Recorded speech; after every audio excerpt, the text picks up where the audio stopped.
Experiencia Dochet, la experiencia enseña. Estamos en el Hotel Parador Santa María en la ciudad de Sucre, esta vez con la arquitecta Andrea Fuchs. Bienvenida, Andrea. Pero muchísimas gracias, la verdad que es un honor. Y más en un espacio así jesuita, es un sueño. Andrea, comenzando con la curiosidad, las preguntas que nosotros tenemos hoy para ti. Tú eres arquitecta, pero te desempeñas en un mundo de ingenieros civiles, en realidad. ¿Cómo empieza esta relación tuya con el trabajo con los ingenieros civiles? Mira, en realidad, durante mucho tiempo tuve un perfil diferente al promedio de los arquitectos. Digamos, te diría que tengo familia de actores, comerciantes y psicoanalistas, con lo cual soy una mezcla rara. Y la verdad es que siempre en la Universidad de Arquitectura tenía un perfil diferente. De hecho, me costó bastante explicarle a mis compañeros de estudio que a mí me gustaba otra cosa, que en realidad no terminaba de entender qué, pero cuando a todos les encantaba dibujar, a mí me encantaba exponerlo a los docentes. O sea, todo lo que el resto de mis compañeros no les gustaba, perdón, a mí sí. Entonces fue un proceso, te diría, complejo, personal, de búsqueda de cuál era mi perfil. Porque todo el mundo me decía, te equivocaste de carrera, y en realidad no me había equivocado, sino que tenía un perfil más de gestión, más comercial, que vi muchísimo tiempo después. Y en ese contexto un poco de meterme en lugares distintos para encontrar gente distinta, encontré que con los ingenieros tenía un complemento excelente. Era todo lo que yo no había estudiado en la facultad, una cabeza diferente, una lógica diferente, una sistematización de procesos que yo no sabía ni que existía. Al moverme todo el tiempo entre pares de diseño, encontré que era un complemento buenísimo y seguía sin entender por qué decían que era ingenieros versus arquitectos. Y para mí, la verdad que es un placer trabajar no solo con ingenieros, que es con los que más trabajo, sino con todo tipo de profesiones que claramente que no son como yo y me complementan. Entonces, diría que tengo preferencia por trabajar con ingenieros, pero en realidad de base me gusta todo lo que es colaborativo, interdisciplinario, y encontré un espacio donde yo podía aportar mucho y podía aprender un montón de los demás. Es la razón seguramente por la que tú tienes un emprendimiento propio, que es una escuela. ¿Nos puedes contar muy cortito en qué consiste esta actividad tuya? Sí, TheVox.lat es una escuela de negocios para toda Latinoamérica, y tiene que ver con esta misma línea de hacer capacitaciones que complementen lo que en realidad no vemos en la facultad, pero con una línea clara de no solo técnico, sino técnico y habilidades blandas, que es un poco más mi perfil. Fui 10 años directora de una escuela de negocios con más capacitaciones técnicas, y yo veía en las aulas que la gente necesitaba además un poquito más. Necesitaba lo técnico, por supuesto, pero que necesitaba además encontrar un montón de cosas personales para destacarse del resto de sus pares, o que necesitaba búsquedas personales que tenían que ver no solo con lo técnico, sino con encontrar su lugar dentro de la profesión. Entonces, ahí tiene una mezcla de técnico, inspiracional, habilidades blandas, y de nuevo, los ingenieros tienen mucho menos formación en estas cosas, y también creo que se aporta un montón hacerlos ver las cosas desde otro lugar. ¿Cuáles son estas habilidades blandas, por ejemplo, que debe adquirir un estudiante, ya que la universidad no se lo da? A ver, es una búsqueda personal como muy intensa, pero capacidad de relacionamiento con otros, capacidad de poder trabajar con otros, capacidad de entender cuál es el valor agregado individual. Esto no es tan fácil de enseñar, pero sí es fácil de buscar disparadores para que la persona encuentre su perfil. O sea, nos pasa un montón de veces que alumnos hacen cursos de negocios y nunca se ponen ellos en el escenario. O sea, hacen un plan de negocios donde, si vos lo mirás, no están ellos en el lugar de tener el espacio para la familia, tener espacio para hobbies, o que estén ellos adentro de su negocio en el lugar que realmente quieren. Se ve mucho que en alumnos y sobre todo en estudiantes, que hay estudiantes súper capaces, que se sientan al final, que nunca preguntan. Y la verdad es que nosotros cuando trabajamos elegimos a los alumnos que no solo saben mucho técnicamente, sino que tienen algo diferente. Ese algo diferente, que es lo que lo va a diferenciar toda su vida del resto de sus pares, tienen que encontrarlo primero ellos. Lo viví yo en carne propia y por eso creo que también tiene esta línea. O sea, yo estudié arquitectura en una ciudad muy tradicional, a donde los docentes decían, imagínense dibujar para Gaudí. Y todos mis compañeros decían, bueno, sería el sueño de mi vida haber podido dibujar para él. Y yo decía, no, la verdad es que a mí me gustaría tomar un café con Gaudí, para entender de dónde es su lógica, su genialidad, y juntarlo con Güell.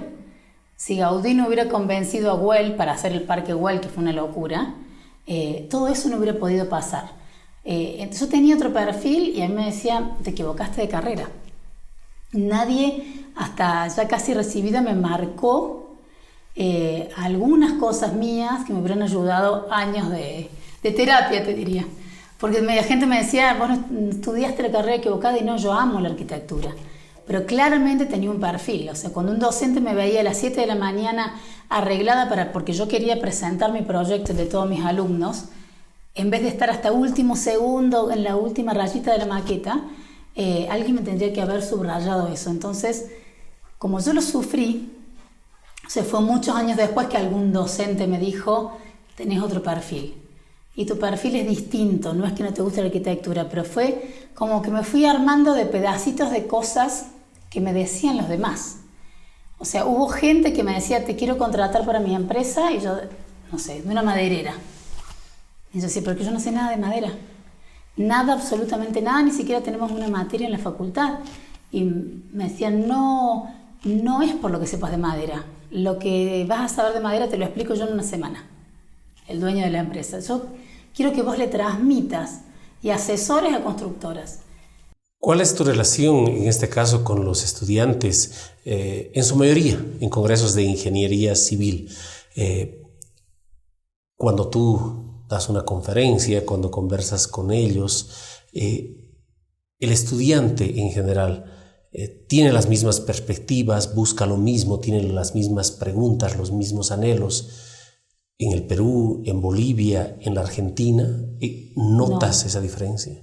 Sí, la noto. En cada país es distinto, tienen como un común denominador que es como están en general en los últimos años en crisis, todos. Antes no lo veía tanto. Yo no sé si es que es el exceso de información y que tienen acceso a todo. Para mí hay una vida de distancia entre ellos y yo, porque yo me interesaba algo, iba a la biblioteca física, esperaba que dejen el libro que yo quería, me lo llevaba a mi casa como un tesoro y lo miraba entero porque no sabía cuándo lo volvía a tener, porque después se lo llevaba otro alumno. Lo devoraba. Y de hecho, cuando estaba subrayado el libro, yo sentía que hay alguien más que lo está leyendo conmigo. Y digo, bueno, a ver, ¿qué vio él? ¿Qué vio? Y ahora yo veo que al tener todo en el teléfono, es como que saben de todo, pero de nada. Todo es como muy pasajero, como muy fácil de obtener. Entonces, yo creo que hay algo de eso que influyó, en comparación a cómo me eduqué yo, que hay como tanto acceso a lo que quieran, y el mundo tan abierto y como que no hay que luchar tanto como nosotros, a lo mejor en nuestra época, para obtener información, que les genera más angustia. Yo lo que veo es que están como más angustiados. Ese es el común denominador en todos los países. O sea, la pregunta de somos un montón haciendo lo mismo, y qué vamos a trabajar, y ninguno trabaja eso de qué te diferencia a vos con respecto a que tenés al lado. Cuando nosotros vamos a un congreso que hemos compartido congreso con vos, de 4.500 personas que estudian exactamente lo mismo, A ver, si el alumno no termina de encontrar qué lo diferencia a él del resto, es muy difícil insertarse, pero para eso hay que hacer un proceso personal muy fuerte y no todo el mundo está dispuesto. Al inicio de esta entrevista, de este diálogo, nos decías que alguien te dijo alguna vez por qué eras diferente o reconoció la diferencia. Eso nos llevaría a concluir que la mayoría de los jóvenes no tiene la capacidad por su juventud de identificar lo que lo hace diferente de los demás. Necesita de un tutor, de un guía, de alguien que le señale esa virtud diferente. Sí, yo creo que hay algo de eso. Primero, que claramente alguien externo ve muchísimo más rápido que uno mismo cuál es el valor agregado, y después hay una búsqueda personal que hay que estar atento. O sea, cuando me preguntan ¿qué opinás? ¿Qué me sugerís? ¿En qué trabajo? Porque estoy quieto pensando como qué sueño tengo y cómo llegar al sueño. Yo digo, bueno, mientras tanto, hacé. O sea, la mejor recomendación que me dio un docente a mí una vez que me vio paralizada enfrente de una hoja en blanco, me dijo, rayá, arrancá. Rayá, en algún momento vas a agarrar algo para empezar a trabajar y diseñar. Rayá, no te agarre con la hoja en blanco. Y fue, creo que, uno de los mejores consejos que yo recibí en la facultad, que es andando. O sea, independientemente, porque es muy fácil decir, sigue tu sueño. O sea, a mí me encanta el emprendedorismo, vivo en espacios con emprendedores, y la verdad es que los disertantes les dicen, busquen su sueño y vayan atrás de él. Y yo pienso, no es fácil encontrar tu sueño. Son muy poquitos los que ven a muy corta edad cuál es tu sueño, pero que te agarre andando. O sea, que acepten lo que encuentren y solo que detecten qué les gusta. Yo creo que hasta muchos años después de recibida no decidí qué hacer. O sea, yo acepté cada cosa que me iban ofreciendo porque veía que veían algo que claramente yo no veía, y fui descubriendo qué disfrutaba. O sea, aceptaba un trabajo y decía, definitivamente yo no soy para hacer planos. O me di cuenta que me mandaban a hacer una cosa y yo disfrutaba el asesorar a alguien, el enseñarle algo, y no la obra. Y estuve en obra y me iba bien, y yo dije, pero no es para mí. Pero para eso hay que pasar por ese proceso. O sea, uno no sabe lo que le gusta hasta que no va probando y detectando. Hay que estar como muy atento. Entonces mi recomendación siempre es que estén andando.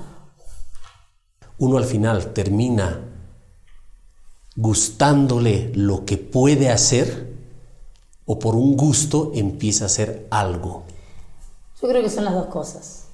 Depende del perfil de la persona, pero a ver, uno seguro se siente cómodo con lo que sabe hacer y eso te da como una fortaleza para seguir haciendo cosas que todavía no hiciste. Me parece que sería como un buen puntapié empezar a trabajar en cosas que uno sabe hacer para armarte y empezar a encontrar el resto. Pero definitivamente encontrar lo que te apasiona, lo que te moviliza y lo que no te deja dormir, no tiene precio. No sé, pero es qué te define. Y uno lo va encontrando y te das cuenta. A mí, más que enseñar, a mí me gusta, además que me gusta transmitir, en realidad el éxito para mí de una conferencia no es que esté lleno el escenario, porque no es conmigo la cosa. Es cuando un alumno, yo me bajo y un alumno me dice, hace 2 años le escuché y me dejó pensando y cambié de trabajo. O me di cuenta que yo era para relación de dependencia, que yo no soy emprendedor. O sea que yo estoy cómodo con ir a un trabajo tantas horas por día. O me dejó pensando y me separé de mi socio porque me di cuenta que sí, trabajamos bien, pero no nos nutre estar juntos. No sé. Algo que alguien me dice que toqué algo, sembré algo en el otro, para mí está más que cumplido el objetivo. No es por mí, es por el otro. Yo cuando hay una devolución de que alguien modificó algo, cambió algo, aunque sea esa noche se quedó pensando y se repensó él mismo, para mí está cumplido el objetivo. Hablemos de de la Argentina y los argentinos. Cuando tú vas y hablas a la gente en un congreso argentino o en un congreso boliviano, en un congreso peruano, ¿qué diferencia a una audiencia de estudiantes argentinos del resto? ¿O es lo mismo? Mira, Argentina es muy grande. Hay mucha diferencia entre la audiencia si es el sur, que es muy frío, solo por el clima, o el norte, que es muy cálido, o la capital, que la capital son estudiantes que se llevan el mundo por delante. En el mismo país es absolutamente diferente cada conferencia. Aparte, vas a algunas provincias de la Argentina donde hay que cortar el congreso porque se van a dormir la siesta. O sea, que eso no existe en una capital que es una locura como Buenos Aires. Pero creo que afuera del país, no sé si desde el punto de vista ya que es alguien de otro lugar, tienen como otra predisposición los alumnos. Tienen otra predisposición a aprender distinto. Es como si quisieran aprovechar el ratito que estamos en un congreso y tienen como otra predisposición, están más permeables.